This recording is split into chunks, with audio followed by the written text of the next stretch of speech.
neovisno što smo mi rekli i što znamo da imamo dva prioriteta i Ligu prvaka i prvenstvo, ali kad se igra na igralištu nema više opuštenosti, nema ovo je malo važnije, treba se igrati. I meni je, da vam pravo kažem, žao što nismo imali prilike da sam to znao, nikad ne znaš unaprijed. Onda bi dao sigurno više možda i prilike, pa neke sam mladima zgubio, ali bi dobili jedno odlično iskustvo. Ovako smo dobili jedno negativno iskustvo. Sutra ćemo sa Partizanom igrati isto u jednom kombiniranom sastavu, ali ćemo dati priliku i ovima koji neovisno rezultatu, i to ćemo raditi do kraja SEHA lige. I pokušat ćemo naravno neovisno u kakvom sastavu i da pobijedimo tu utakmicu. Uz sve uvažavanje i ekipi Partizana koja je ove godine nešto oslabljeno u sastavu u odnosu na prošle godine.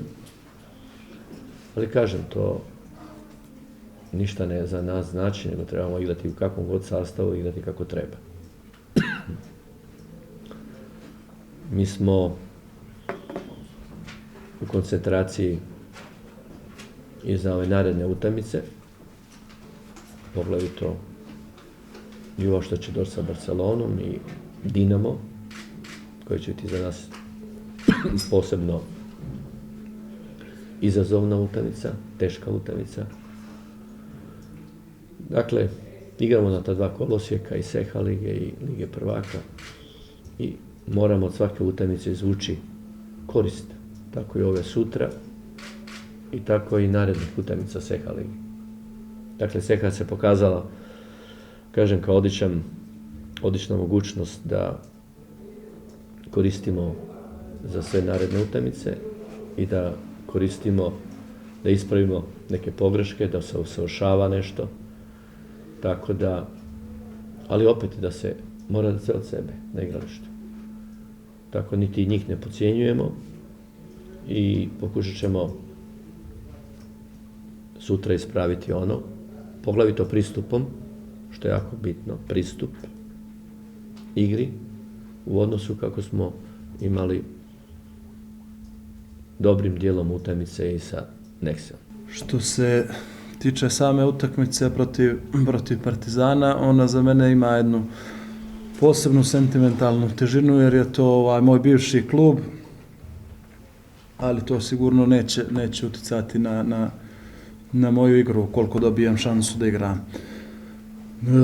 Kao što reče trener Čeruvar, dolazi jedna mlada i poletna ekipa, željna dokazivanja, za njih sigurno ovo meč u kom mogu da pokažu i da dokažu da su vrijedni igranja u SEHA ligi. Također to je ekipa koja je prethodnih godina igrala u Ligi šampiona. Dosta mlada ekipa, ali sa dosta nekog iskustva. U odnosu na prethodne sezone oni su vjerovatno oslabljeni neigranjem Maksića, koji je bio okosnica ekipe, oko koga se kretalo dosta u njihovoj igri, ali mislim da će sigurno doći motivisani i željni nadigravanja i željni pobjede. Mi smo pokazali u prošlom susretu da protiv Nexea da svako, čak i manje opuštanje, može skupo da nas košta. Želio bih da iskoristim priliku da se izvinim svim navijačima i ljudima koji prate rukomet, posebno makedonski, na tim izgubljenim bodovima. Ja sam gledao tu utakmicu 2 puta, meni posle 5 dana nije jasno kako smo mi uspjeli da izgubimo te bodove, ali takav je sport.